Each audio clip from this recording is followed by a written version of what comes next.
Kamaru Usman just showed why is he one of the best welterweights of all time, man.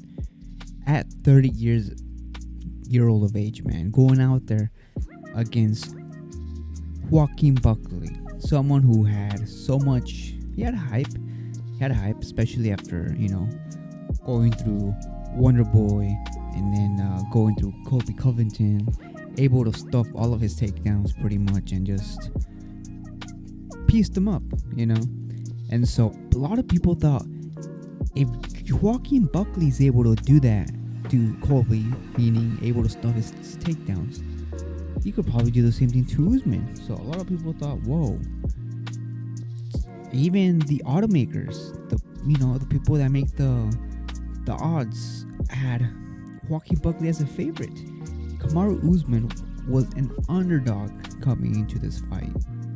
All right, a former UFC champion, one of the top 3 welterweights of all time, and he was the underdog.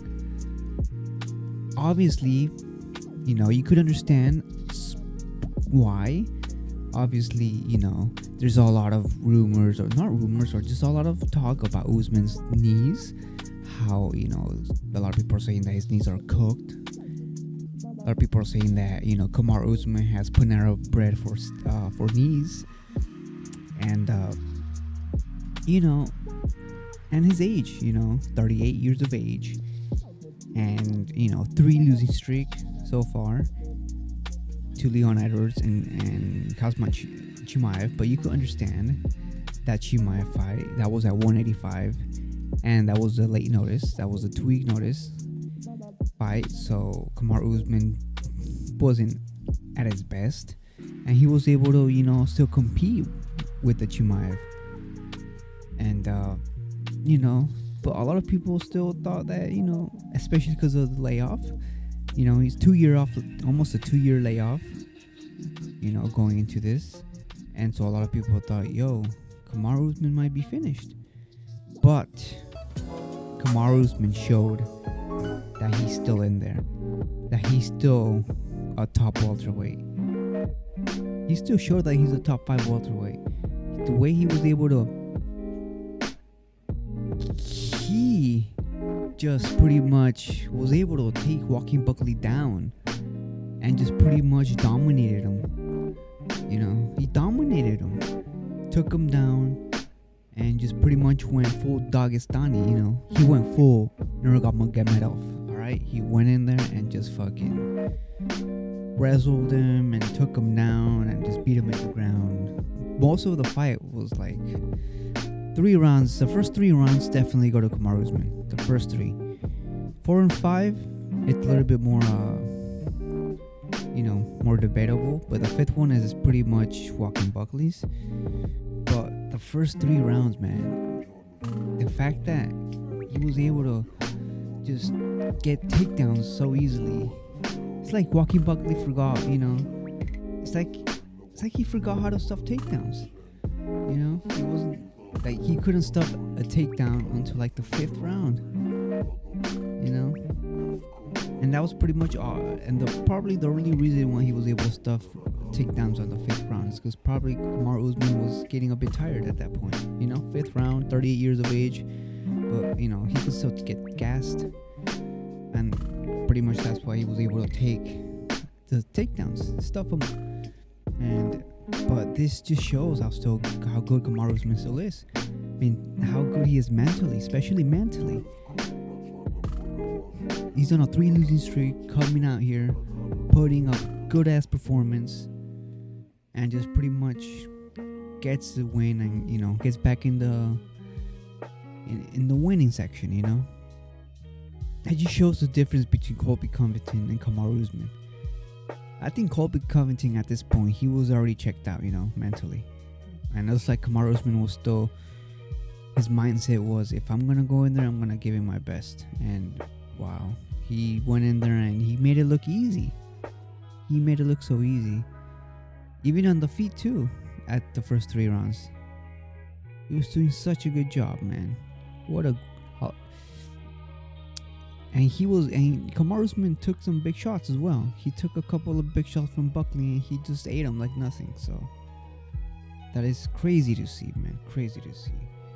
And Kamaru Usman shows that he's still in there, and he could probably still have even, get a title fight in the future. Maybe I don't think he's gonna win a title championship at this point in time, because it's gonna be hard to beat the champions. But I do still he could be able to, he still has a chance to at least compete for another title. If he beats maybe Sean Brady, or he beats Shavkat, or he beats he fights Ian Gary or some of these top contenders, and then he will be able to contend for another title. But I think right now for the welterweight division, I do think after this fight of JDM and Islam, whoever wins, I think Shavkat Rakhmonov deserves I think he deserves his shot at this point, man. Hopefully Shavkat can get ready, healed up or whatever, and because he needs to fight for a title, man. Shavkat needs to fight for a title. I want Shavkat next, and then after that, I don't know, it could be Brady, or it could be even this one, whoever, or it could be even Usman if he beats any of the top contenders. But there's a lot of fucking fights you can make at welterweight, man. The welterweight division is stacked, especially with Usman still in there. With Usman still in there, it shakes up the division a little bit, because he could still be as he said after the fight, he's the boogeyman of the division, because he can still fight, man. He can still compete with the best, with the top at the division, man. Good shit from Kamaru Usman. And what's next for Buckley, man? Buckley, I think he needs to go and fight Ian Gary, bro. I think he needs to fight Ian Gary. Buck versus Cock. Alright, we need that one. But I don't think Ian Gary's gonna fight Buckley after a loss, because that's how Ian Gary works, bro. He thinks he's entitled and everything, but yeah, this guy is just, I don't know. I think he might need to fight Michael Moraes. I think he's in there. Michael Moraes, that guy. We need that guy in there. Him versus Buckley, because Moraes, he's coming up. Morales, I think, and then we need them two to fight, man. But yeah, man, thank y'all for watching, and yeah, Kamaru Usman still up there. Great performance, and with this victory, man, he can still even prove his legacy, because at that age and still be able to do what he did last night, it was incredible.